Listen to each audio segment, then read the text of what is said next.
Rais wa Marekani Donald Trump aliwaambia wasaidizi wakuu kwamba ameidhinisha mipango ya kuishambulia Iran.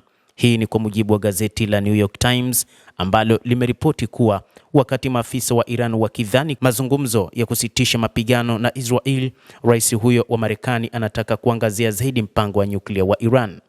Rais huyo wa Marekani Donald Trump aliwaambia wasaidizi wakuu kwamba aliidhinisha mipango ya kushambulia Iran, lakini anasubiri kuona kama Iran itachana na mpango wake wa nyuklia kabla ya kutoa amri ya mwisho.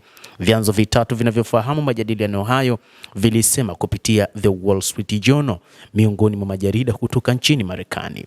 Kama ilivyoripotiwa awali na gazeti la Jerusalem Post, kamanda wa kamandi kuu ya Marekani CENTCOM, Jenerali Michael Kurilla alikutana na Rais Donald Trump na kumpa chaguzi za kijeshi kuhusu Iran. Gazeti la Wall Street Journal limeripoti kwamba Trump alipoulizwa mapema kama aliamua kushambulia vituo vya nyuklia vya Iran, rais huyo alisema, ninaweza kufanya hivyo. Pia alirudia msisitizo wake juu ya kujisalimisha kwa Iran bila masharti. Wiki ijayo itakuwa kubwa sana, labda chini ya wiki, anasema rais huyo wa Marekani. Siku ya Jumatano, Trump aliripotiwa kupanga mkutano na maafisa wa Wizara ya Mambo ya Nje ya Iran. Mazungumzo juu ya kusitisha mapigano, mpango wa nyuklia wa Iran, ni moja kati ya mambo muhimu ambayo bwana Donald Trump anayahitaji kwa Iran. Afisa mkuu wa Iran kutoka Wizara ya Mambo ya Nje, ambaye aliomba jina lake lisitumike kwa sababu hakuwa na idhini ya kuzungumza hadharani, alisema kuwa Iran itakubali ombi la Rais Donald Trump la kukutana hivi karibuni. New York Times pia imeripoti wakati rais huyo akisema kuwa mazungumzo hayo yanahusu mpango wa nyuklia wa Iran. Maafisa wa Wizara ya Mambo ya Nje walisema kuwa Iran iko tayari kujadili usitishaji vita na Israel.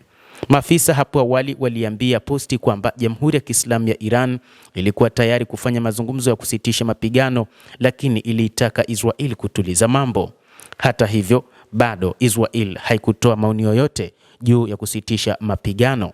Siku ya Jumatano, kiongozi mkuu wa Iran Ayatollah Al-Khamenei alikataa ombi la Donald Trump la kujisalimisha bila masharti. Ayatollah Al-Khamenei alionya kwamba ikiwa Marekani itaishambulia Iran, Marekani bila shaka itakabiliwa na madhara yasiyoweza kurekebishwa. Hata hivyo, katika nyakati hizi rais wa Marekani alizungumza na rais wa Urusi Vladimir Putin, ambapo Putin alizungumzia vita hivyo vya Israel na Iran baada ya Jumatano jioni, ambapo bwana Putin alisema kwamba anaamini uhasama kati ya Iran na Israel unapaswa kukoma. Pia alibainisha kuwa Urusi imewasilisha mawazo yake kuhusu jinsi ya kukomesha mzozo huo usiende kwa washirika wake katika eneo hilo. Hata hivyo, mawazo ya Putin hayakuwa na maana kwa Donald Trump, huku akimwambia kwamba kwanza aanze na mzozo wake kati yake na Ukraine, jambo ambalo lilimaanisha kwamba hakuwa tayari kuona mzozo huo ukikamilika ama ukimalizwa na Urusi.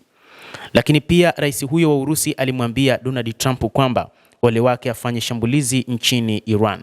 Ni moja kati ya maneno ambayo rais wa Urusi Vladimir Putin inadaiwa kwamba alimweleza Donald Trump kutokana na kile ambacho alimjibu kwamba anapaswa aanze na mzozo uliopo katika taifa lake kati yake na Ukraine. Inaonekana kwangu kuwa itakuwa sawa kwa kila mtu kutafuta njia za kumaliza uhasama na kutafuta njia za pande zote kwenye mzozo huu kuafikiana, Putin alisema. Kwa maoni yangu, kwa ujumla, suluhisho kama hilo linaweza kupatikana. Tupo tayari kwa ajili ya kufanya hili, amesema bwana Putin. Mkuu huyo wa Kremlin hapo awali alipendekeza kuwa Urusi inaweza kuwa mpatanishi wa mazungumzo kati ya Israel na Iran.